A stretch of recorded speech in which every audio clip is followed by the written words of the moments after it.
Hey, it worked. Okay, yeah, and this was the lovely, wonderful thumbnail that that Indy here made for everybody tonight.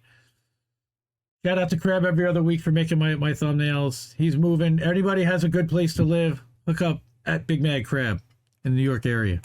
So this is going to get a little interesting, and we're going to have a conversation here that I'm not really sure I wanted to have or to cover this article or what I wanted to do with it, but I think it's important to at least talk about it. So we're going to.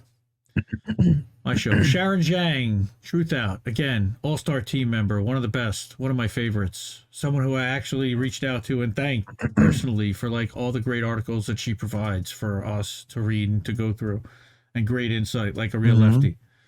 So gun makers have made $1 billion from assault weapon sales over the past decade. That's a lot of money. Okay, so here's our Getty Images, and shout out to Getty Images. They don't get enough credit, but they publish some pretty sick pictures. They also narrative manage quite a bit, but shout out to Getty Images. How are you guys? We see you.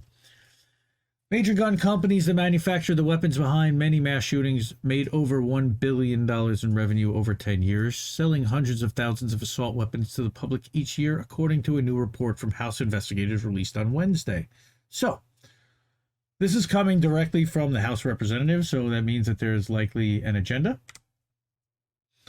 The House Oversight Committee reports finds that 5 major manufacturers collected this revenue solely from the sales of military-style assault weapons to civilians like AR-15 style semi-automatic guns. AR-15 style semi-automatic weapons are the gun of choice for many mass shooters, including the gunman responsible for the recent massacre in Uvalde, Texas. Yep. Here is the press release and the report coming ahead of the hearing that happened by Chairwoman Carolyn Maloney, House Committee on Oversight and Reform. So this, again, is heavily agenda-laden. I just thought it was interesting, and maybe let's talk about some of the talking points and see what we can do with them. But how much are the lives of America's children, teachers, parents, and families worth to gun manufacturers? Of course, Carolyn Maloney said in a statement. These companies are selling the weapon of choice for mass murderers who terrorize young children at school, hunt down worshipers of churches and synagogues, and slaughter families on the 4th of July. In short, the gun industry is profiting off the blood of innocent Americans. And again, it's quite hard to argue with that statement, but I think that it's definitely lots of rhetorical shit in there. And rhetorical, and you couldn't necessarily prove completely. No. Lawmakers' finders are based on letters sent to manufacturers Daniel Defense, Smith & Wesson brands, Sturm, Ruger, Sig Sauer, and Bushmaster Firearms Industries, who they say use, quote, disturbing sales tactics to market their products to young men. Here's where we start to get into some issues. Materials obtained by the committee show how sellers tout assault rifles' military pedigree while manufacturers make sly references to violent white supremacists like the Boogaloo Boys, lawmakers wrote. Now, the article that links to, and I'm going to stop there for a second because I want to challenge that a little bit. And again, I'm not going to say that the Boogaloo Boys are or not white supremacists. We know of one who is most certainly not. The article. He was not. The article. Didn't know about the other ones. Right. The article most certainly makes heavy reference to the Proud Boys and the 3%ers and the Patriot Front, which is really the FBI. But okay, yeah, Fed Front. Yeah, the Fed Front. But they are also on the DNC side of the January 6th perspective of what happened and where everybody stands, and basically everybody who was anywhere close to that is probably connected to a white supremacist somehow, I think is really kind of the insinuation here. And I think that that's really dangerous and wrong. So I wanted to stop right there. But there are a ton of violent white supremacists, and these do make sly references. However, it's not the Boogaloo Boys that they're doing. They're making references to the Proud Boys and Patriot Front, and not necessarily Boogs. Okay, so so we should have just had them correct that. And I'm even going to probably reach out to Sharon. I'm sure she'll watch this segment maybe not too many people cover her articles. Unfortunately, everybody really should. I think that she does a phenomenal job.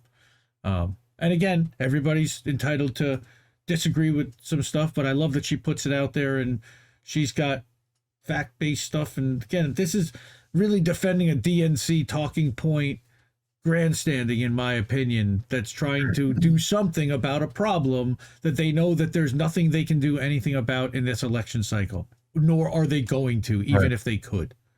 And they can. It's mainly fear-mongering. Right. Basically. So okay, so these companies made the guns behind a slew of mass shootings, the report, of course, says, and that such weapons can often be purchased on credit, with Daniel Defense bragging that financing is approved in seconds. Right. And again, it should not be as easy to get these, but I think that this is...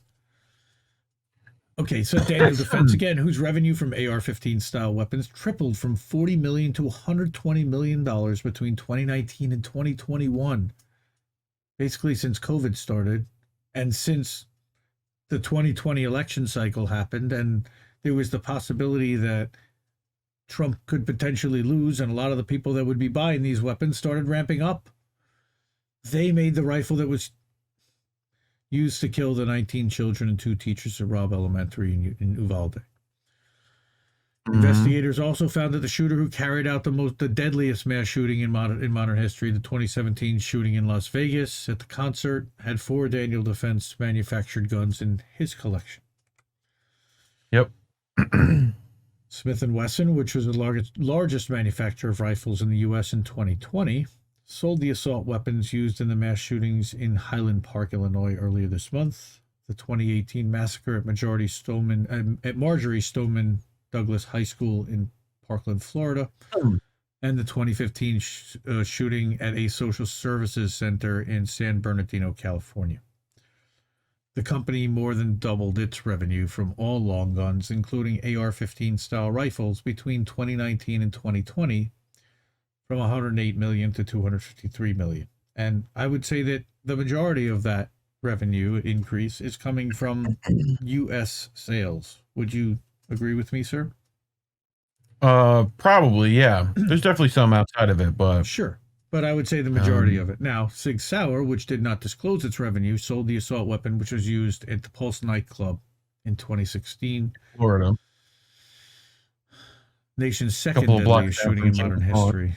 It also sold 3 of the weapons that were used by the 2017 shooter in Vegas.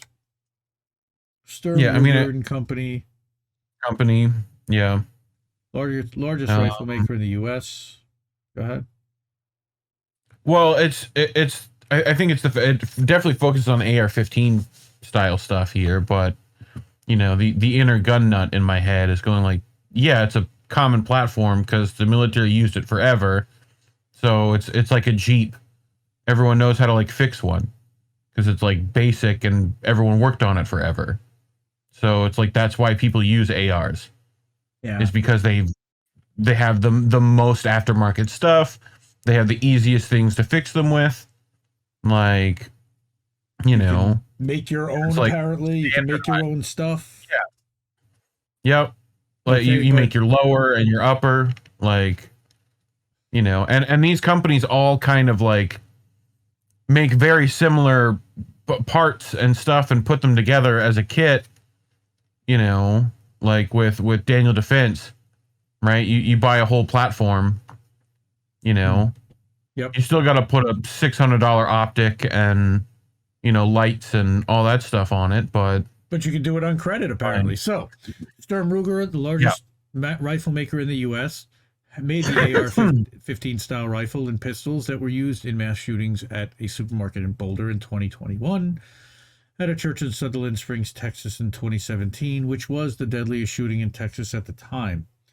Ruger's gross earnings from AR-15 style rifles nearly tripled between 2019 and 2021, from $39 million to $103 million.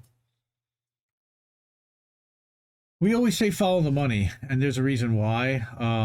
And I that's one of the reasons why I'm doing this story. But finally, Bushmaster, which claimed it couldn't report its revenue because it was recently bought by another company, made the gun that a white supremacist used to kill 10 people and injure others in May at a supermarket in a majority black neighborhood in Buffalo.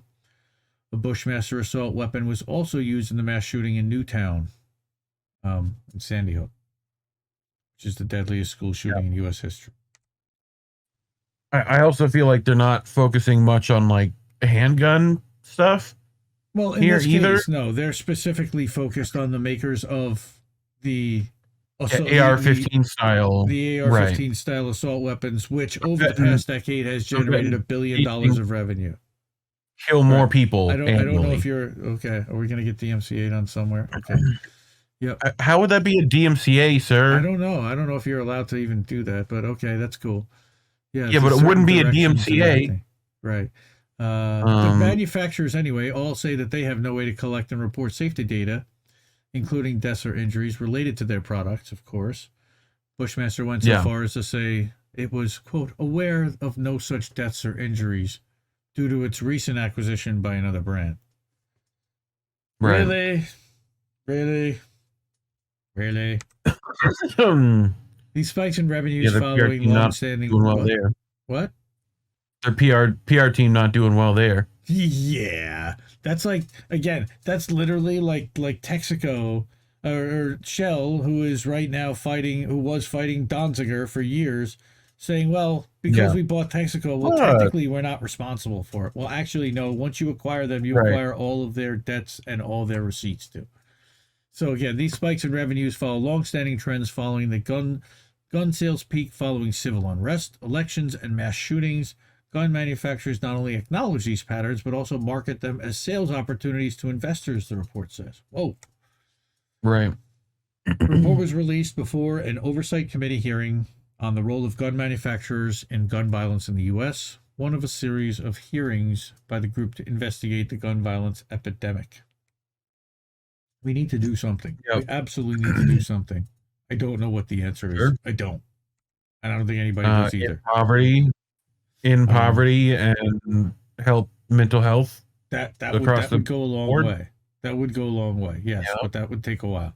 It comes as lawmakers are considering an assault weapons ban, which recently passed a committee vote in the House. Data shows that assault weapons are effective in preventing gun violence. Researchers found that after Bill Clinton signed the assault weapons ban in 1994, mass shootings and gun deaths fell precipitously in the 10 years that the ban was active.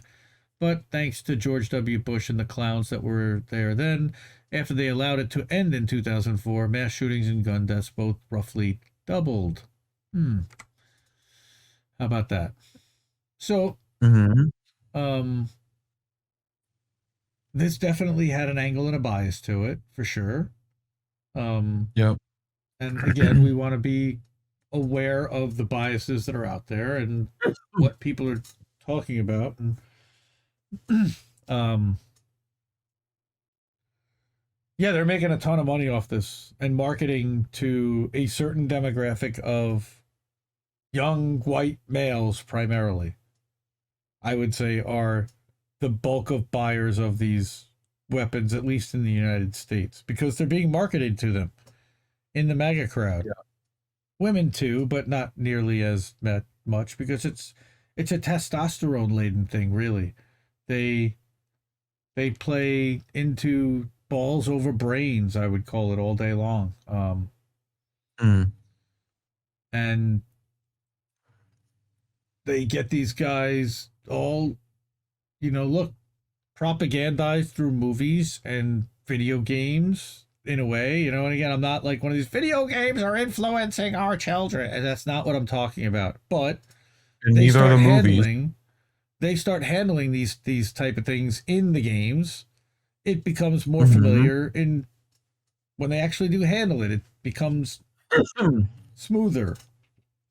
It requires doing the actions. Yes. Then rather than pushing buttons, yes, but familiar with the terminology, with the technology, with the way that it gets assembled, with the add-on kits, with all the other things that happen in those games to,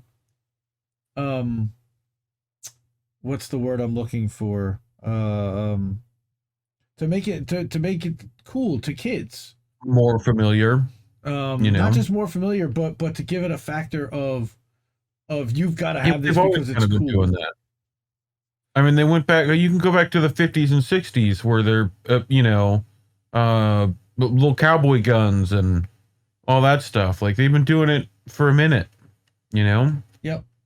No, I know. And again, it's not video games exclusively. They are certainly doing it there. They're doing it freaking at NASCAR. They're sponsoring NASCAR and they're propagandizing people while they're there, and they're having all these different events and tents and you know why? It's because in the end of the world, people want gunpowder.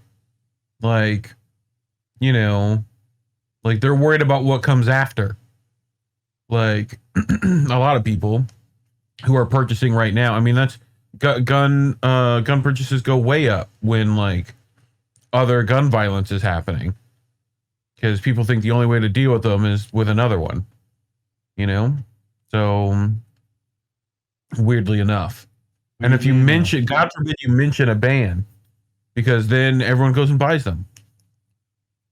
Like before the ban happens. Pretty much. You want to run up gun sales, you say that you're going to ban them. Yep. And there's burger time. That's right. That's right, E. Heller.